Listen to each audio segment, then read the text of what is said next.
Hey, welcome to the Multiverse Fundraiser. I am your host, Willow Schuyler, and this is the panel about foster care and fandom. I'm excited to meet my next guest, and for those of you who are looking to help with the fundraiser, please feel free to message us if you can't donate directly. But we are more than, uh, I want to say, more than halfway to uh, to what we have wanted to raise. Um, where are we? Okay, so in Canadian funds, we are at $2,000 and $2,054, but that's not the proper amount because we're we're talking about Canadian that's Canadian funds.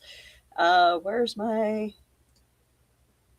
okay? So $696 American money, which is great. We are at the halfway point for the amount that we want to raise. So thank you guys so much. I'm Canadian, so everything's going to be a weird price range for me. But yeah, I'm so excited, you guys. This is amazing. Let's meet my guest, Ro. Hi, Hi. hello, how are you? Good. How are you? I'm doing well. It's a great day here for me. Yeah. Thanks for having me on. Oh, no problem. I'm excited to get to know you. So, like me, I grew up in foster care from the age of 5 till I was 19 and took a lot of solace in reading comic books and watching cartoons. How about you? How did you get into the whole nerdum? Yeah, I think when I was in the second grade, one of the foster homes that I was in at that time had a huge library. Or looking back on the memory, I think it was maybe only like six bookshelves, but for a little kid, that was huge. So I would go in there because I had stumbled on upon a book that had like a paper doll that was in it. It's like someone had sketched and then cut out a paper doll that I thought was really cool. Oh, And wow. so at that time, I was really into art as a kid. And so I was just flipping through these books trying to find these things. And I think at some point I actually read it. I was like, dude, this is a whole nother world in this book. So Yeah. from then on, I just started reading a lot of stuff, a lot of things I didn't understand, but would have been about that time. Yeah. Uh, I in one of my foster homes, I fell in love with drawing and felt like it was just an added therapy for me. And I tried so hard. Jim Lee was big around this time Mm. with the X-Men and I believe Spider-Man as well. But X-Men was like my go-to comic book, and I would try to copy his art or whoever else was doing the art at that time. And I also read a lot of Archie comics and try to emulate that art style. And I was just trying to. I didn't think that comic books would have this much of an impact on my life now as an adult. But it's like anytime that I'm near a comic book store, I have to sit on the floor and look through the comics just to see if like I missed something. That's cool. That's cool. Do you remember? Was there a specific run when you were younger of like a comic series that you really Um, got drawn into? the House of M was like one of Mm. the big ones, and I tried to keep up with it, but I know like I missed a lot, and so I tried. So I was going back, and one of my friends actually gifted me like the whole run uh, at one point, and I'm just like, wow, this is like it all blew my mind because like I know that they were trying to kind of downsize the whole mutant uh, genre at that time. So they did like a whole huge exodus of like killing off all my favorite characters. um, but and then but yeah, the House of M series was really fun to read and read over. Um, my husband just recently bought me like the Dazzler series from the '80s. So Oh, yeah, it's just going back to like the fashion of the '80s. That I'm like, wow, okay, and so that was a huge thing. Um, I didn't really read too much DC, uh, but I mean, Batman was definitely one of the things that I loved I loved the cartoon. I loved the '66 series, but Batman as a whole, like I didn't appreciate that until my adulthood. that's cool. That's cool. So the House of M, I think would have been coming out when I was maybe in like the elementary. So I didn't realize how big that was until maybe like 6 years ago. Oh, okay. And yeah, it's I think around the time that like Endgame was coming out, people were talking about that afterwards with the Doctor Strange movie of like, well, maybe this is who Scarlet Witch is going to become.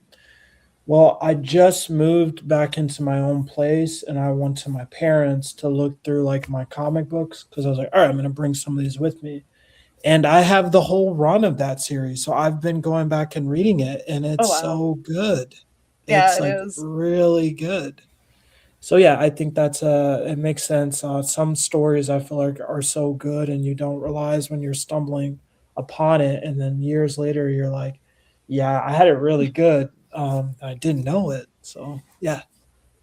Um, I like I'm appreciating now, like the into the like the Spider-Man universe stuff, and I liked the cartoons growing up, but again, that wasn't one of my favorite cartoons. But I don't know, for some reason, I'm now a Spider-Man collector.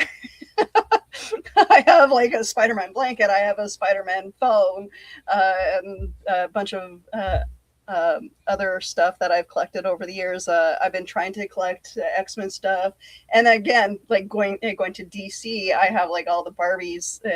So I'm kind of a collector of every comic genre, but I'm now that it's expensive being an adult and a nerd. Sure, sure. I get that. Yeah, whenever I go to Comic Con, so I have my own comic book, but I always want to support other people. I have to put a cap on what I'm gonna spend because Yep, it's like, yeah, you go in there and you're like a little bit of this, a little bit of that, and all of a sudden you have a lot of everything. yep. You Yeah. have your own comic book. Tell me about your comic book. Yeah. So my comic book, it's based out of Chicago. It follows a kid that gets superpowers and is responding via text to show up when crime is happening. Oh, But okay. he's like way over his head because obviously, yeah, fighting crime's not a normal thing. And if Yep. you're a college student and you're trying to fight crime, you're going to be running into a lot of new scenarios. So that's just the quick log line. But it goes way more deeper than that. But yeah. Okay. Mhm. So Yeah. the whole comic book, the whole growing up in foster care thing, when it comes to comic book characters, I didn't realize that that was like a main storyline of a lot of the superheroes that we grew to love. Even when it came to like Gem and the Holograms, where she's raising funds for, um, the group home that she runs, and like Batman being raised by his butler, X Men bringing in all the gifted children. It it just seemed like noticing later on in life that it was just a recurring theme for all the characters that I grew to love. How about you? Like when did it start to click that superheroes were like the surrogate family for you? Hmm. So I think superheroes. So I generally like I've always loved the underdog story, which Hmm. essentially I think is the superhero story. Or most of them anyway. So like growing up, like reading unfortunate events. I think that was the Lemony Snicket. Reading Harry Potter. Like there is something of like, hey, you can be more. You're not grounded by what you were born as. Yeah. But for comic books, the big one for me, I think, was Captain America. I inherited all these comic books when I was maybe entering high school, and at that time I was just reading whatever I could get my hands on, whether that was like actual books to manga to comic books. But I wasn't like a comic book nerd. Like I knew a little bit about certain things, but for superheroes like that, I think it was when I first saw the first Captain America movie that came out, and I was like, dude, I need to go and find as much Captain America stuff as I can, because Captain America is like that little guy that the little man, the Yeah. everyman that was always that guy, just he needed the opportunity. And so for me, once I saw that, like I think was like when I was like, dude, I want to write a comic book. And I think that is one of the reasons why I started. I think at that point I was in college my freshman or sophomore year, and I drew the first issue of this comic book that I had, and it a lot of it was based off of themes of what I was going through, but also this idea of like, hey, yo, like we're all going through stuff. Sometimes we just need a catalyst.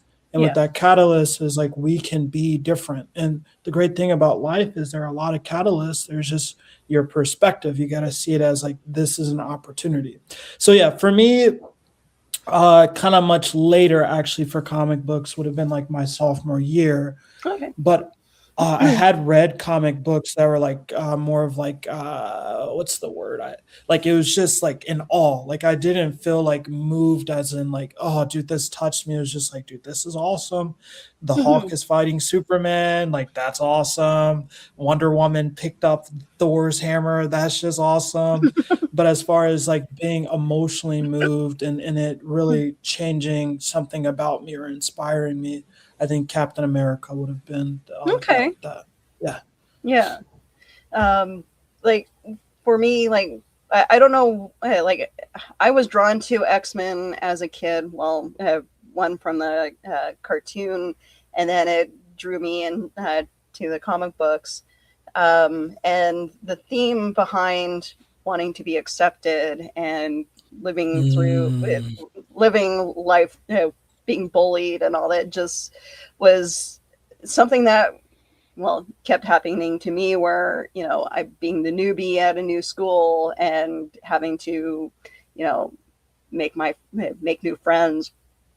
And I also grew up in the Bible Belt of Manitoba, and the Bible Belt of Manitoba is very much like that of the South, or if you didn't fit into their religion, their rules, and they would definitely bully the heck out of you. And mm, because I wasn't big into going to church then either, and they it's like they smelt it on me. They smelt the difference, and so I became like the bully magnet. And but watching X-Men, and it definitely helped me get um, uh, not get used to, but try to get over my fear of being bullied and try to stand up more against the bully and stick up for myself. And so that was the one thing that really helped me when it came to reading comic books and watching X-Men. that's cool. Would you say that for you, the X-Men was kind of this hope of like you're gonna find your group of people, Yeah, your niche? yeah. Has that happened? Uh, as an adult, yes, it was kind of a struggle growing up, because it's almost like it wasn't really accepted for women to be nerds so much in the 90s for some odd reason. That Hmm. it almost seemed like that was more of a reason to be picked on, was, oh, let's pick on the nerdy kids. And um, and I wasn't very academic. I was more like, I guess I kind of I hid in the library just to get away from the bullies. Hmm. And just kind of trying to keep my head down and not try to not to cause trouble. Um, but you know, I um, I I had to figure out a way to survive both being being bullied at home and being bullied at the school. So I kind of stuck to, you know, uh, stayed in my room when I got home. um, and but you know, the thing is, like, Rogue became my favorite character because of the struggles that she was in, and I looked up to her as, you know, I kind of created her as like the person that I needed at the moment to protect me. I like that. Yeah.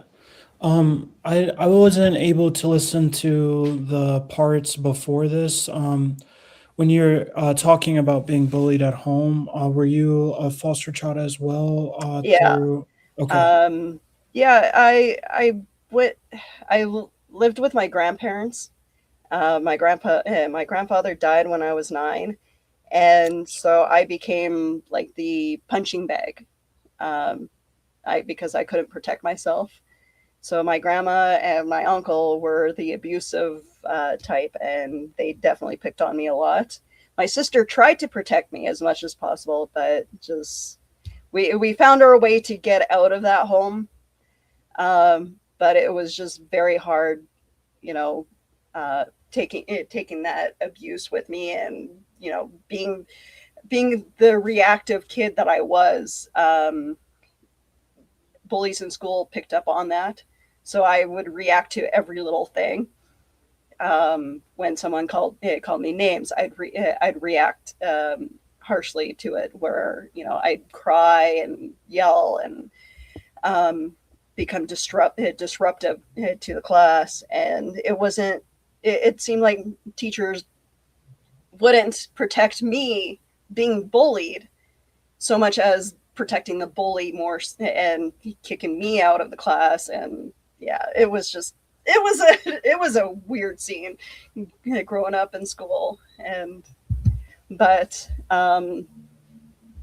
but you know, that's where being a nerd helped in a way, was because I saw how other characters handled being bullied, and how they they became protectors of everybody else. And sure. I emulated my life around them, and wanting to become, basically wanted to become Rogue. Sure. Sure. What I'm hearing is, like, when you're different or you're an outcast, like, generally that just is not always the greatest, and No. you get mistreated because of that. Yeah. But what the X-Men really did was highlighted those differences and showed that people like that mattered, and that Yeah. they are main characters, and that, they're lovable. And because of that, it's interesting in the development of a kid, is like, we as people, but definitely kids, embody how people treat us. So as a kid, if people are treating you bad and saying bad things about you, that's how you see yourself. Hmm. So for you to have an outlet that actually push something else of like, no, no, no, no, you're somebody, you matter, Yeah. like, that's important to be able to be seen. So it makes a lot of sense to me after hearing what you shared, why X-Men probably meant a lot to you. Yeah, yeah, Yeah. yeah. I mean, like, the Batman was pretty good, a pretty good outlet as well, but it didn't connect it to me so much. Well, it's funny because, like, I appreciate it more as an adult now because of the saying from the Joker, you live long enough to see yourself become, or sorry, not Joker, Harvey Dent. You see yourself becoming. You can either become. You live long enough to either be the good guy or become the villain, and it's like that is so true because like I had so many reasons to become a villain in my own story, and take it out on other people. But I chose the opposite. I wanted to stay a good person and help people. Yes, yes, that's great. That is awesome. um, yeah, I feel like so.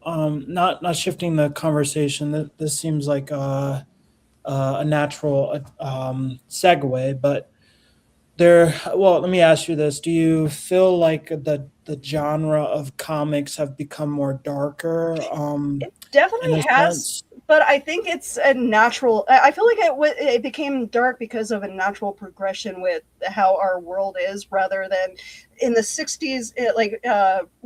World War II spawned up the story uh, of Captain America, and it kind of stayed light for the most part until like about the '60s when the X-Men showed up. Um, but they tried to hide the fact that the world was becoming a crappy place, and tried to make light of like battling evil and darkness, whereas the '60s kind of showed showed the well, with the X-Men, with the civil rights movement, and but they kind of had to hide it in a way where it wasn't so obvious. But now, because there's no comic code to for them to force them to tell what stories they want to hear, there's more free reign to tell the story of how these artists and comic book writers want to tell. So yeah, it became a natural progression because of it followed the way the world has become. So I like that.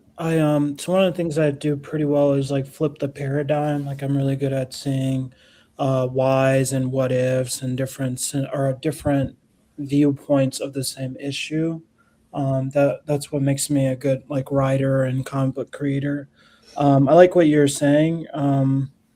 Yeah, I feel like one of the things that we've both kind of testified to is like that hopefulness or that place where you feel that you can relate to.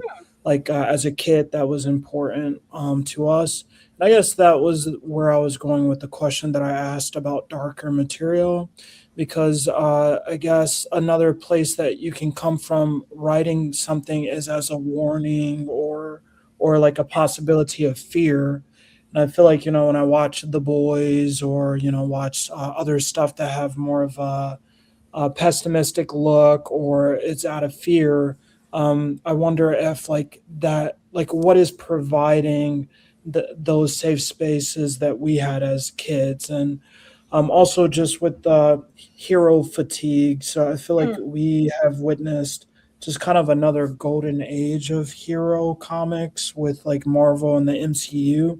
So I think a lot of the pushback was like, we've had enough comic books, we've had enough heroes, but I think we'll always need that. But in return, kind yeah. of like the natural pendulum was like, all right, let's just look at the darker stuff. So yeah, I find it at least an interesting topic to bring up. Yeah, yeah. I'm trying to think. As far of like as newer runs of comic books, are there anything that you're reading right now that is Uh, providing you with I like haven't really similar read hopes anything or in a while. I'm still trying to collect all the comic books that I remember having when I was a kid. Um, but like the Boys is a really good comic book series, and The Walking Dead was another good comic book series. I've tried to kind of keep up with what was happening. My husband is a huge Ninja Turtles fan, so we bought the, Ronan. the Ronin one, and Yeah. just trying to catch up on some of those stories. I basically need someone like like George, one of my teammates. Uh, I basically need him on a daily basis to remind me what's out there. as okay, I have to remember to go to the comic book store and just like take a few moments and look at what's new, because I haven't done that in a while. But it's George kind of keeps me updated of what's coming out. Can I be your George for a second and tell you of something that I read recently Absolutely. that I was so this has probably been out for about 7, 8 years now, but it's called Claymore. It's a manga, and I remember when I first read it. I think it was ongoing, but I finished it last year, and so I'm rereading it again for the second time. But yeah, when I finished reading it, I just felt so hopeful about life, which is like interesting because I haven't read anything quite like that, where it's like, dude, they talked about some real matters that we're really dealing with on in real life. And I Mhm. finished it and I was like, isn't that something? Like that's how life is. Like there's hope. So anyway, the story follows these characters called claymores, and this is like a battle shonen. But that means like it's a lot of fight scenes in it. But it follows these women called claymores, and claymores are women that hunt these beings called yomas, and yomas are kind of like vampires or zombies, like they eat people.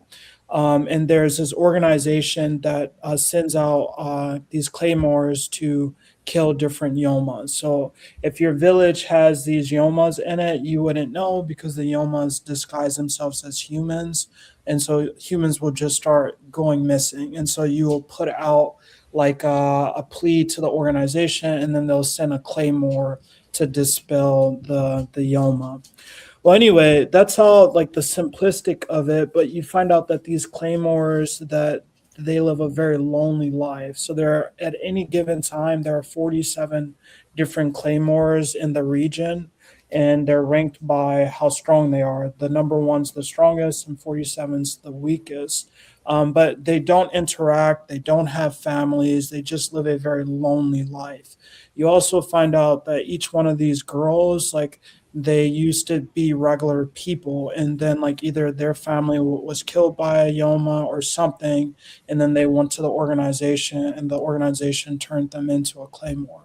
So anyway, the whole point of the story is like this idea of like what do you do with the isolation and loneliness of life that is caused by like trauma that you experience in real life, and how that trauma is real. Like it's not like Mhm. something that's in your head. It really affects your day to day. And because of we're all dealing with our own trauma, we can forget that like we're not in this alone.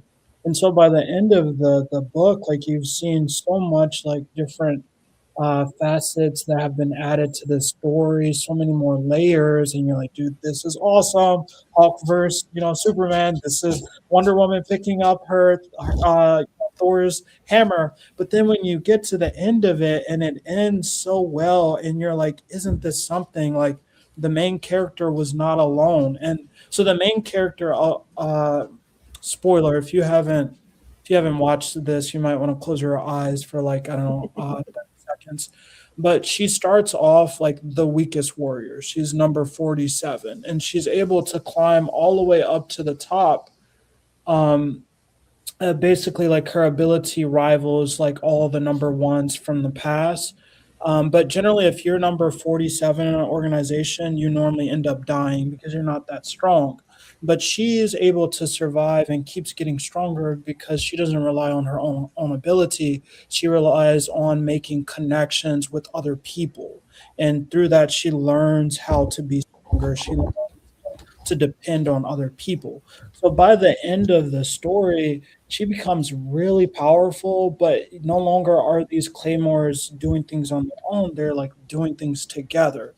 And so anyway, just wrapping it up, by the end of the story, you just come to the point of like, dude, this was a super satisfying story. But underneath it, the whole point of it was like, yo, it doesn't matter who you are, you're not meant to live on your own. And that's when we are at our weakest. That's when we are the most vulnerable, the most hurt, is when you're trying to do things on your own. Go and be vulnerable with other people. Go find someone that can love you for who you are, and life becomes better. And I was just like, yo, mic drop. Like, this was really good, but I feel hopeful and inspired. So, yeah, let me be your George and say if you're looking for something to hope inspire you, go pick up Claymore. It's pretty good. Excellent. I appreciate that. So I we're at the halfway mark into the show, and I'm gonna play this video to remind everybody what we are here for. The Multiverse Fundraiser is partnering with Comic Books for Kids to raise money for their cause. Their mission is to provide comic books to children in hospitals and cancer centers across the United States, Canada, and the UK. We believe in the importance of providing stories that promote hope and bravery to kids who are facing things that are scarier than any supervillain. And we truly believe in this cause. To donate, you can either go to our Facebook page at www.facebook.com/The Multiverse Fundraiser or directly to comicbooksforkids.org. So yeah, those of you who are paying attention, I had to do a little switch around because I didn't have it loaded up on my channel, but that video, it tells you where you need to go to help donate to our charity. I am so excited to do this every year with my podcasting team. Where are we on our? I think we're still at 600 something dollars for the charity. So I'm super excited to keep doing this. And Ro, I appreciate you being here. Yeah, we are we are still at 600 and something dollars for our charity, and I will try very hard not to read the Canadian amount because that is very wrong. We're at $2,000 Canadian, if that helps. But is there something that you are looking forward to reading as a comic book nerd now, or something to catch up on? So I don't have as much free time as I want, and like you, I'm always trying to find something that is worthwhile reading. Mhm. There's just so much out there. So yeah, if there are any Georges out there that want to recommend stuff for me, like I would always appreciate that. You can send me suggestions at my Instagram, skykid07. Yeah, what I'm reading right now, I'm reading a mix between self-care books, and then let's see, I'm reading the Wandaverse, so the New Mutants. So like that's I'm reading right now.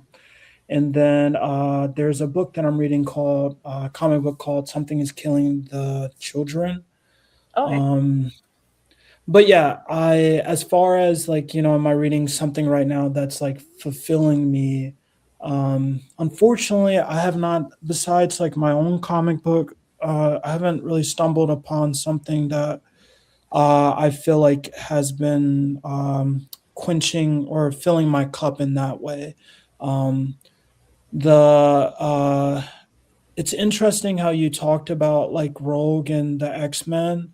So I feel like when I'm reading the New Mutants, I'm happy now because I'll have a different lens I can read it through, and I Mhm. wonder if that will kind of quench me when it comes to just like hopeful and inspiring. Because you're right, like the really cool thing about the Charles Xavier's like a house for mutants is that it's always accepting those who are not accepted somewhere else. And for some reason, like when I've been reading it, I've just been like, oh, okay, I'm on issue number 9. Like, when is Wanda coming in? But it's Yeah. like, no, no, no, no, dude, this is good stuff right here for that reason that you put out there. So I don't know if that answers your Yeah. question. It's kind of an out, but yeah. Um, I like one of the one of the fun characters that uh, touched base on the whole foster care system was Jubilee, but for some reason she didn't connect me um, uh, to the X-Men as much as Rogue did. And one of my other favorite characters is Beast because he's kind of like the team's therapist, where it's like everybody goes to him to just unleash all their pain and worry, and he's so that's um, but for some reason, like whenever someone draws him, he always looks like the feral type of Beast, and I'm just like, no, no, no, he's so kind. So I've been looking for artists to draw him in like fuzzy bunny slippers, have a cup of tea with Yeah. a book, and so that's. Do you have a character that, for some reason, it draws you as draws you in as that soft, loving character, even though that they're drawn or they're characterized a different way to the outside world? Hmm.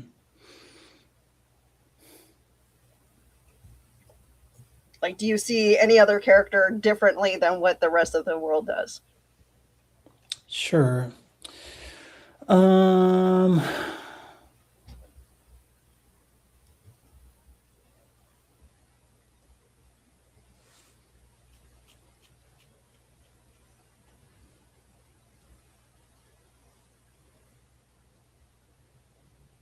no, I can't say that I have anything on top of my mind. I feel like when I go to bed tonight, I'll probably think of like, oh, hey, this is.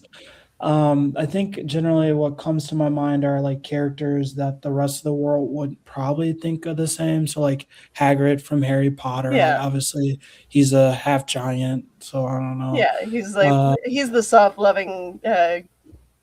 Yeah, I you know what? Like I know Harry Potter was a very big series growing up as well, but I wasn't as drawn to it as the rest of my friends who love the series. Like I read some of the books. I watched some of the movies.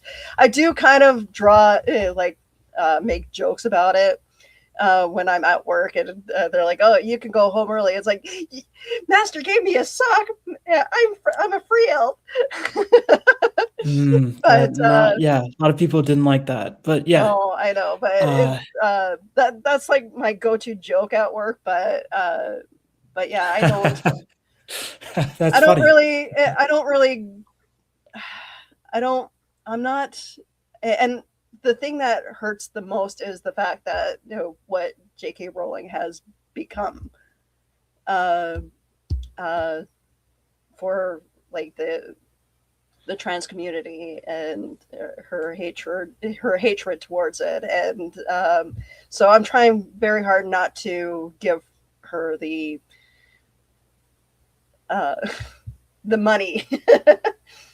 Although it's funny because one of my friends gave me a Harry Potter mug for Christmas, and I'm like, oh, okay, I may use it once in a while.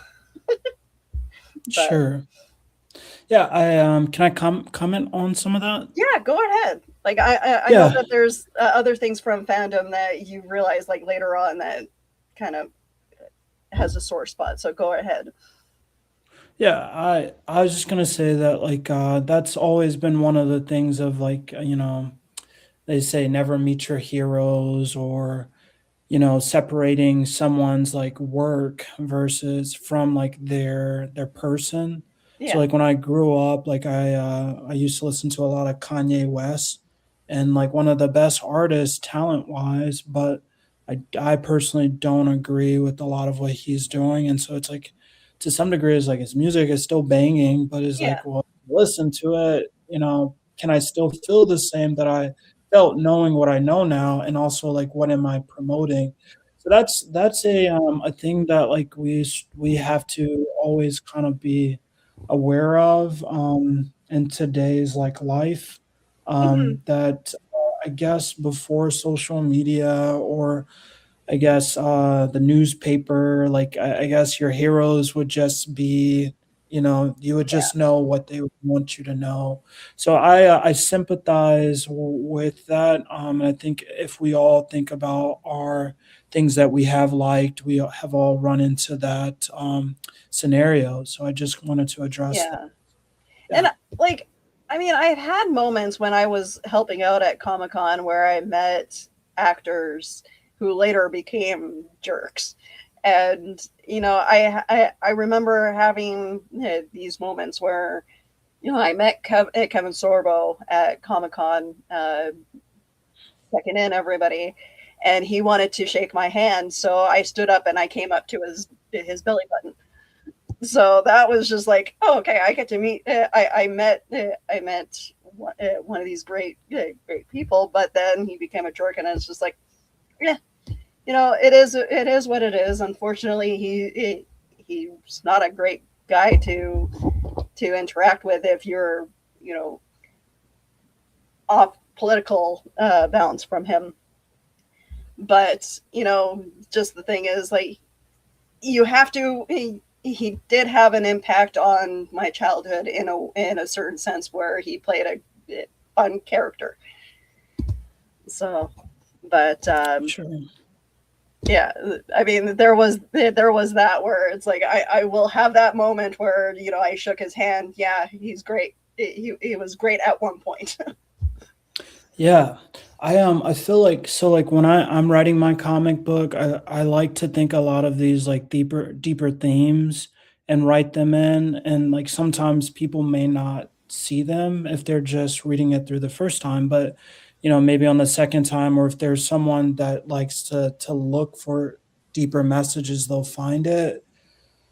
This is one of those topics that I just find so interesting. So like even like if I don't know. I think it'd be really cool if maybe one day like DC hired me to write a run for Oh, like, I don't know, the big three or something, or like, I have my own things that I write and I jot down and do sketches. So like I have a super a Superman like version that I would love to pitch one day. But specifically for like what we're talking about right now, like I think it's just really cool that there could be an analogy put in of like, Zack Snyder tried to do this where like superheroes, the big three are like gods or something. yeah, Um, but I feel like, isn't that the thing of like, you look at your heroes to a certain degree of like you put them on a pedestal, but everyone's a person just like everyone else, and they've yeah, been through their own trauma, whatever. So when you understand that, like, you're reading and you're watching these things, is like that can be a trap of like, you read something and you're like, yo, this is really cool, and then you start putting them on the pedestal, and then when they fall from that, then that really affects us. And so like I just feel like that would be a pretty cool thing to look at and kind of converse through like a comic book run. I once again think that the big three, Superman and Wonder Woman being so strong, and maybe there's a version where like Batman has gotten lost and like, okay, he no longer sees himself as Bruce Wayne, but maybe as the Bat, and so he has become his trauma, and he does not remember the point of his yeah, trauma.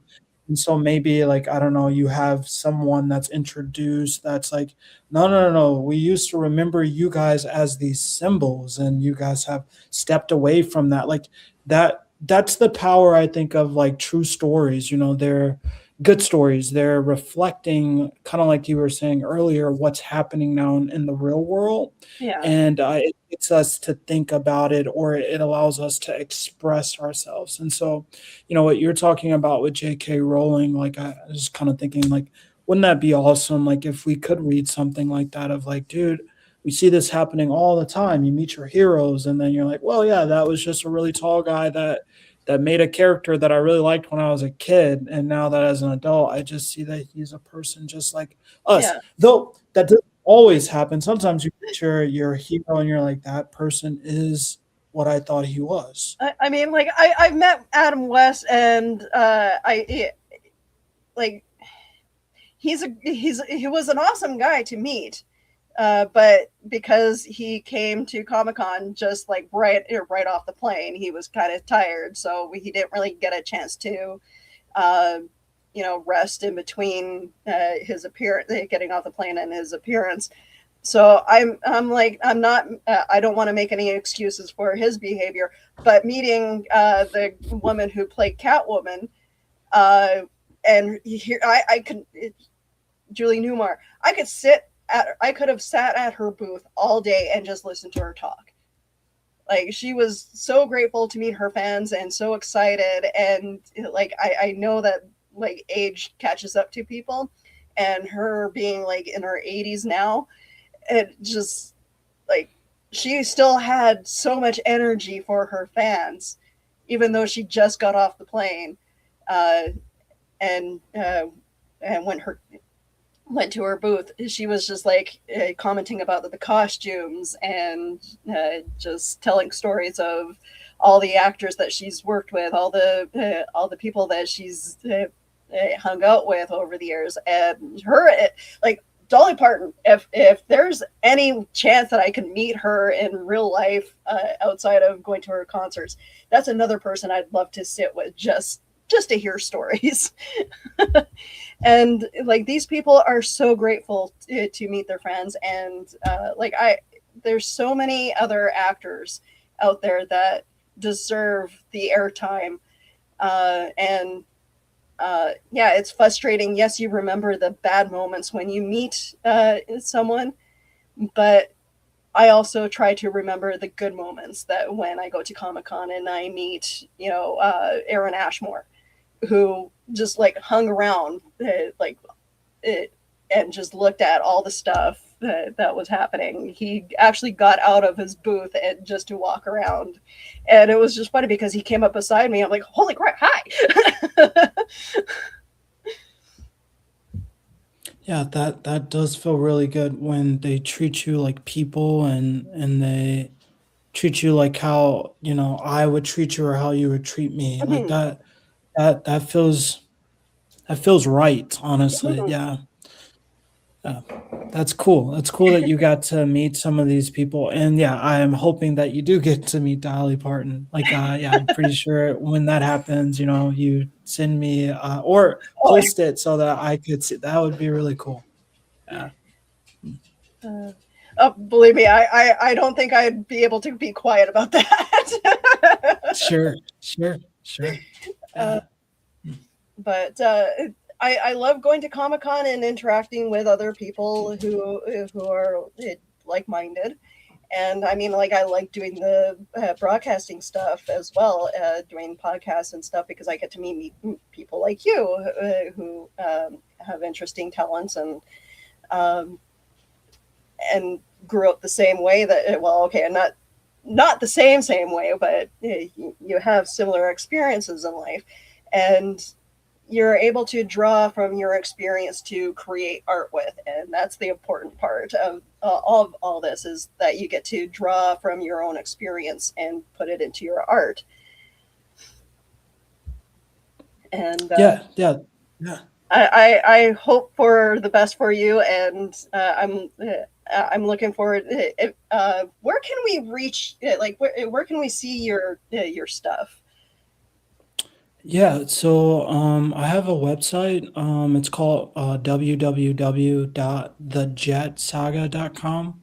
Okay, Um, so that's the easiest way. I think on there, the first issue of my comic is free. And then I have my Instagram. That's where I do most of my um, promoting for my comic book. I think that's what is on the poster that you sent okay, out. I shared that on my Instagram as well. But that'd be row_k._sky. okay. Maybe somewhere we can put that. Yeah, I could type it, but I'm not sure anyone would see that. So yeah.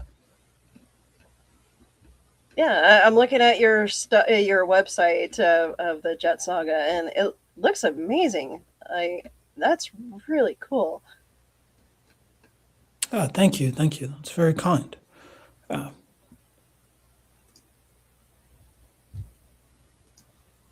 I will see about. I will add that. yeah, I like this whole fundraiser. I feel like, to me, kind of bringing it back to what you were talking about, like being in a foster home. Um, Even at a young age, even though like I wasn't reading comics, like I was just reading whatever my hands could get a hold of. Hmm. The idea that stories just provided a safe space where I felt um, I could relate, or that there was hope. That's kind of why I asked that question of like, do you feel like things have gotten darker? Is essentially like what you're doing here is like you're recognizing that a story can change a life or it can save a life, and that's what you're Yeah. promoting. And I think that's important. So I really like this. That's why I do what I do. I don't really write too much things that don't line up with that theme of inspiration and hope. I feel that there's a place for everything, but the thing that I'm good at writing and the thing that draws me are, those hopeful and inspiring moments. So I think Hmm. this is really cool. And you know what? And there's your character is gonna bring joy to someone, and you're gonna find your audience. And I look forward to seeing this take off. Thank And you. Thank you. I appreciate that. no Appreciate that. problem. Uh, Uh, like I'm I'll take a look more at your website and see, and I will definitely share it on my socials and get you more views. And I mean, like I'm still kind of start. I feel like I'm still starting out when it comes to this stuff, but any way that I can help you, if you have uh, a new comic book series coming out, let me know and I will share it out. My page is open to everybody who wants to help uh, get noticed. Oh, I appreciate that. Yeah, I will definitely take you up on that. Actually, next month we're releasing our third volume, so maybe I'll just send you some stuff, or Excellent. say, hey, should you be interested? There are some characters in there that I think you'd really relate to. You talked about like Rogue and I think you said what's the lady that throws the Dazzler? You talked about Yeah. Dazzler. There's a character that's very central to this third volume called Rabbit that I Okay. think you would relate to. So yeah, maybe I will like try to mail you some stuff and you Oh, can sweet. find. Yeah, yeah. Hmm. Excellent. I like I I try to help out any artist that I can, and one of the comic book series that I that is local to me is Murder City Double, and Yeah. and so every so often I'll get something in the mail, something new, and it's like, oh, something new I get to read. So I'm more than happy to take a look at what you have. That would be awesome. That'd be awesome. All right. Are there any more questions or anything else that Not you that I wanted can to do think with the last of. minutes? Uh, Okay. where can we find you on social media? Yeah, so you can find me. My comic book Instagram is going to be row, ROW _ dot _ sky. Okay. I can put that in the R chat so that you can see it really quick. Maybe you can throw it up how you did my website. Yeah, Um, I will.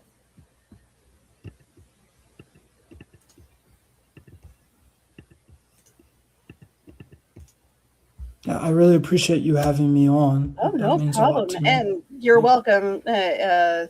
If when you have something new coming out, let me know, and we'll definitely have another discussion and promote your stuff.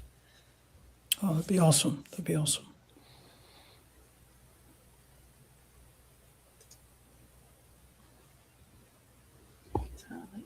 And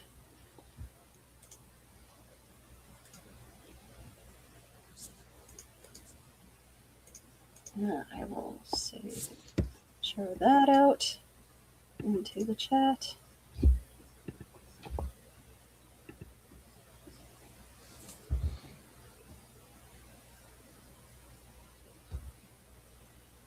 Yeah. So, yeah, there we go. Thank you so much. No problem at all. I'm happy to help you. Anything? Are you working on any cosplaying outfits at all, or do you cosplay as your characters? I don't cosplay. I am looking forward to the day where someone cosplays as one of my characters. I will absolutely lose my crap and just give them all the free stuff like in the world. Yeah, I guess my main character, and he's a black skinned brother, so I could cosplay as him. But when I'm sitting at my booth for like 6+ hours, I just usually wear a t-shirt because it's comfortable. Yeah. People who cosplay, like, I have so much respect because one, it takes a lot to make it if you're making it, and if you're spending money, it also takes the amount of hours that goes into you spending that money. And then also just the commitment to wear that throughout the day, while you're walking around. So yeah, if I ever did just go to a Comic Con where I was not having a booth for my comic book, maybe I would cosplay for an hour, but I would probably be like, dude, I'm sweating. I gotta put on a hoodie or something. Yeah. Yeah. And what any shows coming up that you are going to be at? My team probably would not be happy with me. I was supposed to book my next couple Comic Cons, but I've been putting them off as we're kind of getting to the last point for launching Volume 3. The goal right now is once Volume 3 is done, we'll probably have booked all throughout the year. Okay. But I know some Comic Cons we're looking forward to going to that we went to last year is so there's an Indie Con. There's Galaxy Con in St. Louis. That one was pretty fun. So those are two big ones that for sure I'm going to try and hit this year. So, Oh, excellent. So yeah. we'll have to put those links up when you have definitive times and dates that you're doing all that. But thank you, Bro, for joining me here, and thank you for helping out with the charity. Much appreciated. Those of you who are wanting to help donate, I will play the video one more time. The Multiverse Fundraiser is partnering with Comic Books for Kids to raise money for their cause. Their mission is to provide comic books to children in hospitals and cancer centers across the United States, Canada, and the UK. We believe in the importance of providing stories that promote hope and bravery to kids who are facing things that are scarier than any supervillain. And we truly believe in this cause. To donate, you can either go to our Facebook page at www.facebook.com/The Multiverse Fundraiser or directly to comicbooksforkids.org. And I'm going to pass this on to the next people that are on board right now. So I will see you guys later for the Batman audio drama. The Multiverse Fundraiser is partnering with Comic Books for Kids to raise money for their cause. Their mission is to provide comic books to children in hospitals and cancer centers across the United States, Canada, and the UK. We believe in the importance of providing stories that promote hope and bravery to kids who are facing things that are scarier than any supervillain. And we truly believe in this cause. To donate, you can either go to our Facebook page at www.facebook.com/The Multiverse Fundraiser or directly to comicbooksforkids.org. The Multiverse Fundraiser would like to thank our sponsors: Earth Dog Studios, Clobbern Comics, The Art of Brian Rodman, Studio Moonfall, Elusive Comics, and of course, the Phoenix Sisters Entertainment Network for hosting this event. Learn how to support these businesses on the MVFR website.